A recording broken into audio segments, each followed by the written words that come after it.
So let's start at the basic level. I want to be very basic. Can you raise up your hand in this room if you don't have a debt? If you either don't have a debt or you don't owe anybody a debt.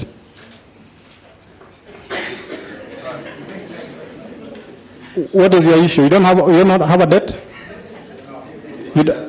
And nobody owes you money. How are you? Mr. Foster, how are you?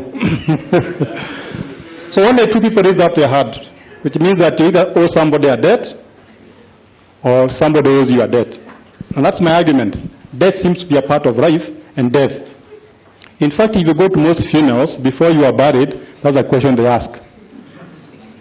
Did this guy who has departed us owe anybody a debt? Does that happen? That happens in the Muslim. Even in a Christian, unless you don't go to church. That is from Proverbs 22:7. The rich rules over the poor, and the borrower is the slave of the lender. Maybe that's why Kenyans are so negative against what? Debt. Think of teachers in the rural areas. They are some of the most progressive people I've come across. And what do? How do they make their progress? How do they make their money? Teachers. Anybody is a teacher here? Apart from me. You know, my neighbor told me last week that his son is jobless, but he's teaching.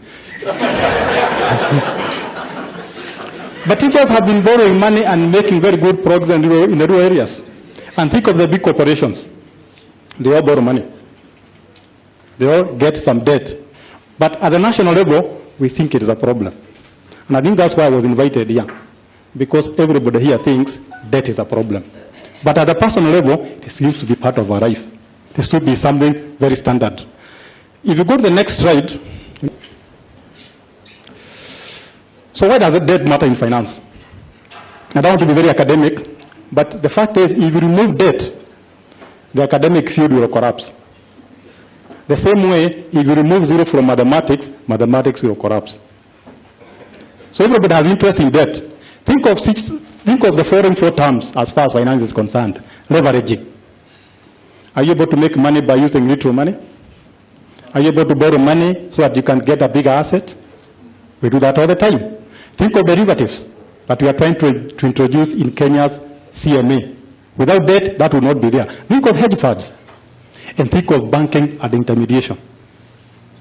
So we live with debt, whether you want or not. And a lot of industries depend on debt, particularly the field of finance. Let's go on.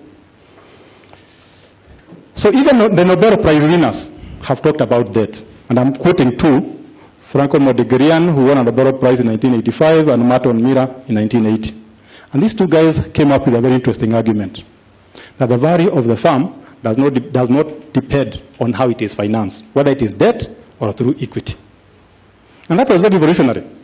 Even some of you are very rich and affluent people. Does anybody care how you made your money? Whether you borrowed the money or you saved the money, does it matter? No. It doesn't matter. But when it comes to the country, an issue arises. Does that apply to the country? For example, does the wealth of the country depend on whether we borrow money or we get money from taxes?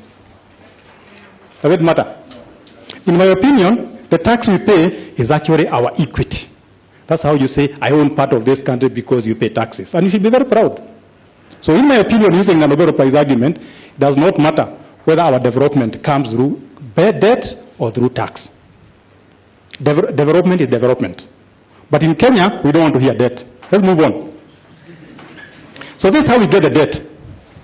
You look at the national debt, you divide by the GDP, the gross domestic product, and then you multiply by that by 100. The beauty about that is that we can compare across a number of countries. And this is the heart of my presentation. Is Kenya overdebted or not? The only way to come up with a conclusion is to compare with other countries. And you can see from that formula, simple mathematics. If you want that ratio to be better, you can reduce the debt. So you stop borrowing. The alternative is to do what? To make the economy grow. And I wish more Kenyans were actually focusing on GDP. But instead of saying that we're having very big debt, why don't we grow the economy so that that ratio becomes smaller? And if that money is borrowed to make the economy grow faster, then there's no problem. But so this is the data I got from IMF, using the formula I've just shown you. And I got some very interesting findings. One of them is Japan. The ratio of debt to GDP in Japan is about 240. And this data is not mine, by the way, it is from IMF. So you cannot claim that I cooked it. It is very original data. But when I look at the media, people talking about Kenya's debt problem, do you mention Japan? Why do you always compare us with Greece? And if you compare Japan, if you compare Greece and Japan, Japan is much worse. If you look at the US, you can see why the US at the far end. The US is worse than us. It's more than 100%. If you look at Singapore, it is worse than us, about 105 or something. If you look at Ghana, it is worse than us, but nobody talks about that. So why are we always complaining about, why are we comparing ourselves with Greece? Why not US? Why not Japan? Why not Singapore? You'll be answering that question later on as we go on. But you can see our debt is not as bad as compared with other countries.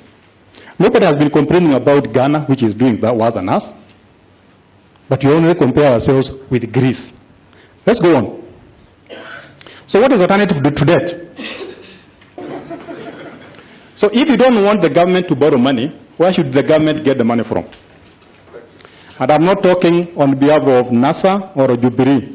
I'm just here to defend common sense. So where would you get your money if you don't want the government to borrow? Tax. Then there's the taxes. Do you want the taxes to go up? Yes or no? No. Politically, by the way, debt is very good. Because you can transfer payment to somebody else. The government, I think, has floated a 30-year board. I think last year. So it will be maturing in 2048. If you are born today, you will be how old in 2048? 30 years, eh? So if you start working when you are 23, you have paid for that debt for about 7 years. And yet, the debt was incurred when you're not born. But that's a bit about debt. The tax, if you raise the taxes, instant reaction. If you're a politician, you don't want to lose your votes by raising taxes. But the dilemma in this country is that we want the best services, but we don't want to pay for it. Why don't we get some debt? I think the biggest problem with the debt situation in this country is that the money is borrowed externally. I think that's one thing that is making a lot of Kenyans unhappy. Debt is not bad, but my biggest question is, do you put it into good use? Just like a panga. You can use a panga to chop somebody, or to do what? To do good things. Or even something like fire. You can misuse a fire, or you put it into the right use. So the debt is not a big problem, it is what you do with it. If you do it to develop the economy, it's very good. Now, some people say we should get our debt locally to preserve our independence. That's what some people are arguing. I don't know whether you agree with me. So that instead of borrowing money abroad, why don't we borrow it around? Why don't we float, for example, some boards in the counties? And then the board is used to finance infrastructure and other projects in the counties, also in the cities and so on. That's one possibility, and other countries have been doing it. For example, US Interstate Highway was partially financed by debt. My biggest problem with this country is we like copying other countries selectively. For example, we got governors, senators, and even our names from the US. When it comes to financing projects and so on, we don't want to go the US way. Why don't we want to copy the way they do their things? For example, borrowing money and so on. And the other day I went to the US. I'm not boasting, I'm just informing you. And I met a guy called Kimani. I hope you're aware in the southern United States, Kimani is one of the most common boys' names. By the way, it's the same Kimani that we have in Kiambu. How that name got there was very interesting. One of Bob Marley's sons was called Kimani. I have no idea where Bob Marley got that name. And by the way, I'm not a Rastafarian. Get me right, you can see my head. Eh? And then the southern part of the United States thought that name was from Jamaica. So they started calling their names Kimani. With a Y, eh? Let's go. So maybe in this debate about debt, we are missing a point. Because my argument is, instead of complaining how we are borrowing, why don't we talk of how we can lend other people money? Just like the way banks lend money. And I got this data that really annoyed me as a Kenyan. This is the money that Apple made in 3 months. 20.1 billion in profits. What was Kenya's budget? By the way, if you convert that into shillings, hiyo ni pesa ngapi? 2.01 trillion. How does a company make equivalent to the Kenyan budget in 3 months? Why? If we had many companies like that, they would pay so much taxes, would start lending money to other people and charge them interest. So why are we just looking at the numerator and not the denominator? My argument is we need to create apples and start lending money to other countries, to Ugandans, to Somali, and other parts of the world. Then instead of spending so much time complaining about debt. And why are we not able to create apples? It's because in this country we miss Protestant work ethics. You know, nobody in this country wants to work, eh? Sio mnajua? Nobody in this country wants to work. In fact, if you work in this country, people think you are stupid. And the younger generation talk of working smart, which is another way of, if you don't work and you're not caught, then you are smart. We must learn how to work. And we need to start removing a lot of, we put too much energy into politics. Last year, nothing was done. You remember? Then we started complaining there are no jobs. The government has no money. How can you make money when politics is preoccupying us all the time? And tourists are not coming. I was surprised to find that Egypt gets about 10 million tourists a year. And where do they go to see? Pyramids. What are pyramids? Graves. Graves.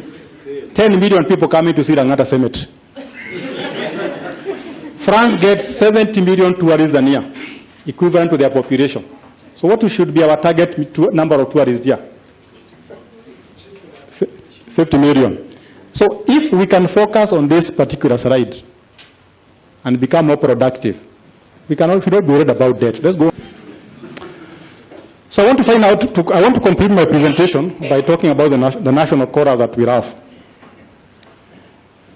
The chorus now is that debt is bad. That's what everybody is saying.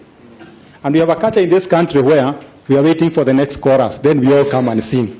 For example, the current chorus is what? Hardship is great. Nobody is questioning that. I don't know what will be next. We must become more objective and avoid national choirs. If this country has to develop, people have to be objective.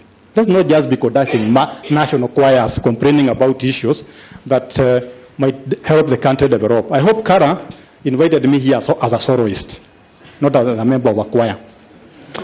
My work was not to lecture to you, it was to provoke you. We can now talk.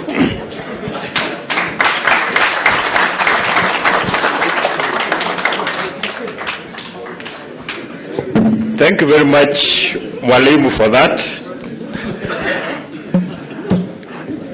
And he has remained true to character. I think even in our classes we are being taught using those photos. What does that mean? Where was it taken? And then now it makes you to start thinking out of the box.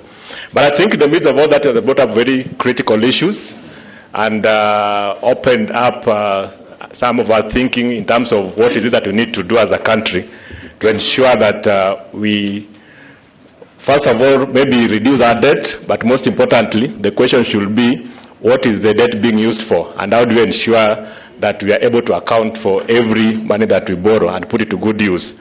And of course, there's the comparison with other countries. Others are doing 240%, as well at 54%. So I think the point there is that we are still on the right track. That is out there for us to debate and discuss and agree. We'll hear your views and your perspective when you get to the plenary.